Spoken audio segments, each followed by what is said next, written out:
Hello बच्चों, एक बार पुनः फ्यूचर क्लासेज में आपका हार्दिक स्वागत है। जो कि आज मैं कक्षा 12 के गणित जो फर्स्ट चैप्टर संबंध एवं फलन था, उसका मैंने स्वतुल्य संबंध, सम्मित संबंध और संक्रामक संबंध के बारे में आपको जानकारी दे रही थी। एक जो उसका चौथा पार्ट बच गया था जो कि है तुल्यता संबंध। तो ये देखिए, मैंने पहले से लिख रखा है तुल्यता संबंध।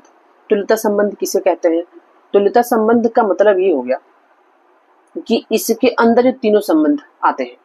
जैसे कि तुल्यता, अगर कभी कभी प्रश्न में दिया रहता है कि तुल्यता संबंध चेक करिए, जांच कीजिए, तो तुल्यता संबंध में हम स्वतुल्य संबंध को भी चेक करेंगे और सम्मित संबंध को भी चेक करेंगे और तीसरा संक्रामक संबंध को भी चेक करेंगे। तो यहाँ हमने दो शर्तें लिख रखी हैं। यदि तीनों परिभाषाएं सत्य हैं, कहने का मतलब स्वतुल्य संबंध भी सत्य हो जाए, सम्मित संबंध भी सत्य हो जाए और संक्रामक संबंध भी सत्य हो जाए, तो आर समुच्चय ए में एक तुल्यता संबंध है या फिर होगा। अगर ये तीनों सत्य होते हैं तो दूसरा शर्त लिखा है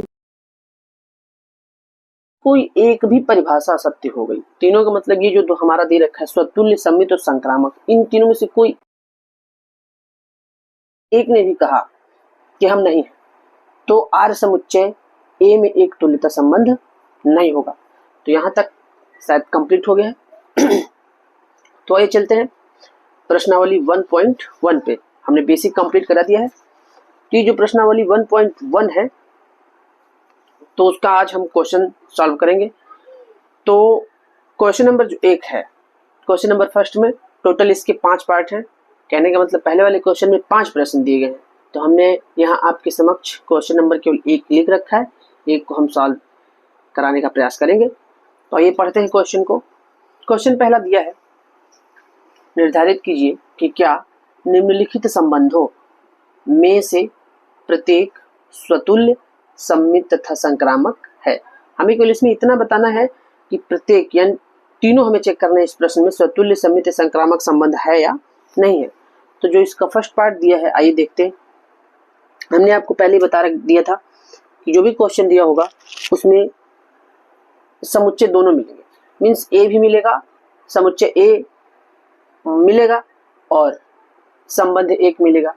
समुच्चय या तो परिमित समुच्चय मिलेगा या फिर अपरिमित समुच्चय मिलेगा।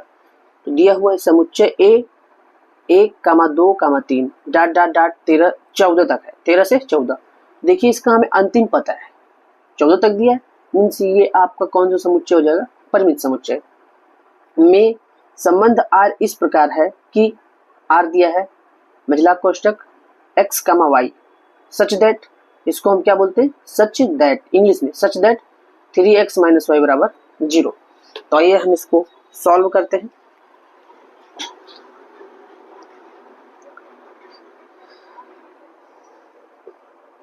तो हम यहां लिखेंगे, सबसे पहले में हल डाल लेते हैं।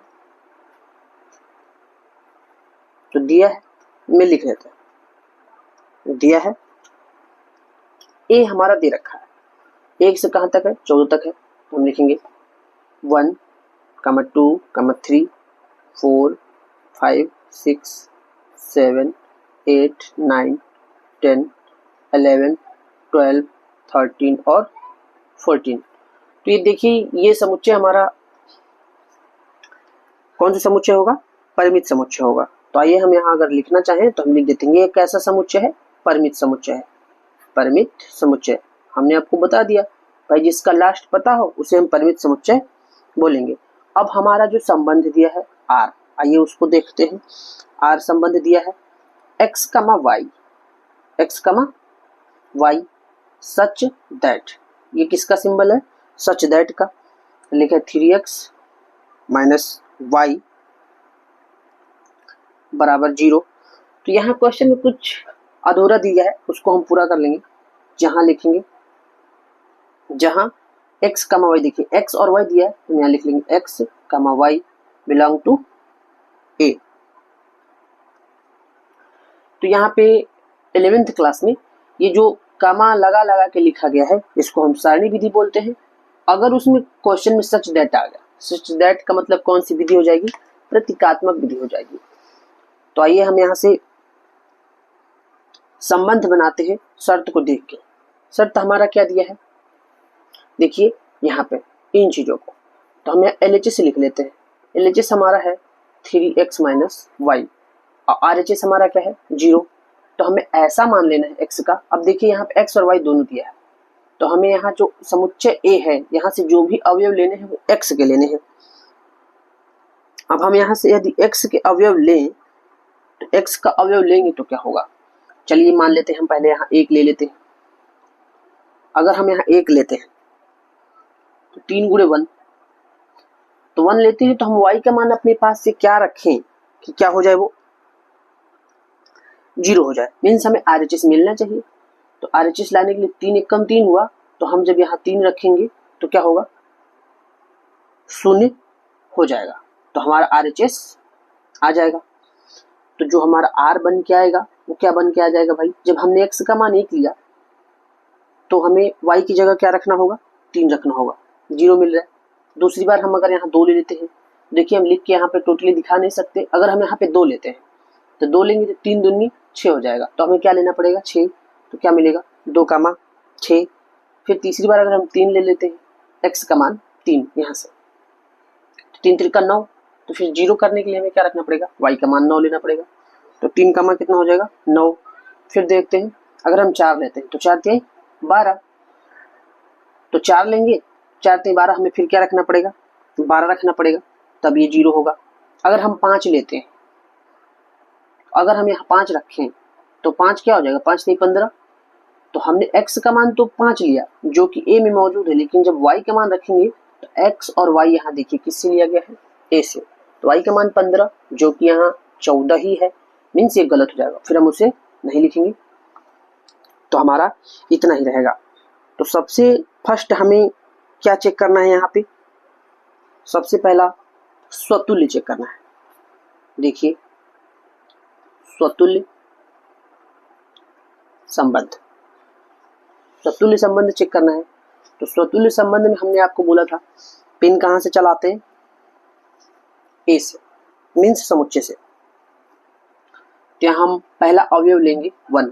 तो हमने बोला था अवयव जो भी ले रहे हैं तो जो भुज लेंगे वही हम कोटि लेंगे। तो 1 कामा 1 हो जाएगा, 1 comma 1 belong to R comma for every, हम यहाँ से 1 लिए हैं तो वो A में बिलोंग कर रहा है।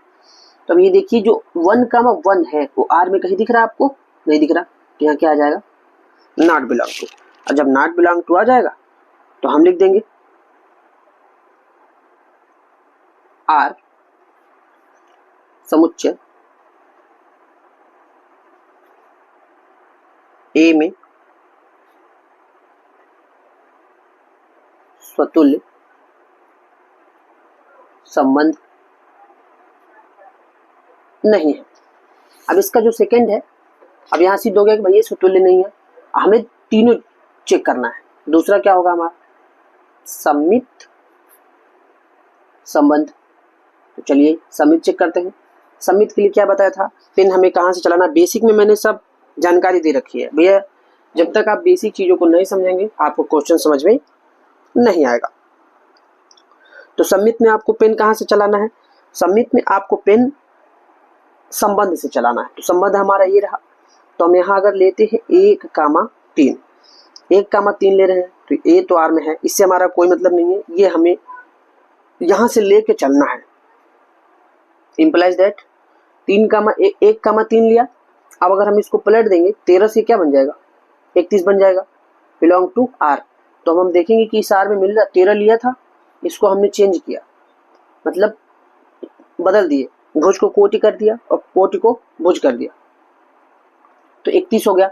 देखिए कहीं 1 कामा 3 इसमें नहीं मिल रहा, मीन्स क्या होगा नॉट बिलोंग टू R।